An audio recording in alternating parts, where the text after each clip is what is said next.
олимпиадаи рио на танҳо қаҳрамонҳои маъмулӣ балки қаҳрамонҳои фавқулодаро ҳам кашф мекунад.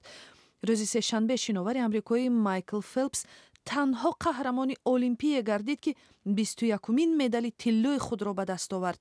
дар шиноварӣ ба тарзи баттерфляй Фелпс фосилаи 200 метраро дар 1 дақиқаву 53.36 сония сипарӣ карда мақоми аввалро касб кард. натиҷаи ӯ танҳо 0.4 сония пештар назар ба нишондоди рақибаш аз ҷопон Макато Сакаи буд. ин медали 20-уми олимпии ӯ буд ва шоми он рӯз баъди чанд соати дигар дар ҳайати мунтахаби иёлоти муттаҳидаи амрико Фелпс дар эстафетаи 200 метра бо шакли озод ба бурдани медали 21-уми олимпӣ мушарраф шуд. рақобатҳои рио панҷумин бозиҳои олимпии Фелпс мебошад. исми ӯ дар таърихи варзиш ҳамчун барандаи рекордии медалҳои тиллои олимпӣ навишта хоҳад шуд. Фелпс 31 сол дошта ӯро инчунин бо лақаби моҳии паррон ҳам мешиносанд.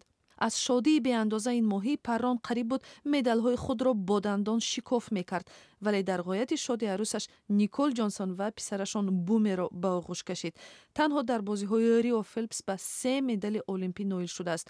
рӯзи душанбе медали 19-уми тиллои ӯ дар ҳайати дастаи мунтахаби иёлоти муттаҳидаи амрико ба ҳангоми иҷрои барномаи озоди шиноварӣ ба даст омада буд.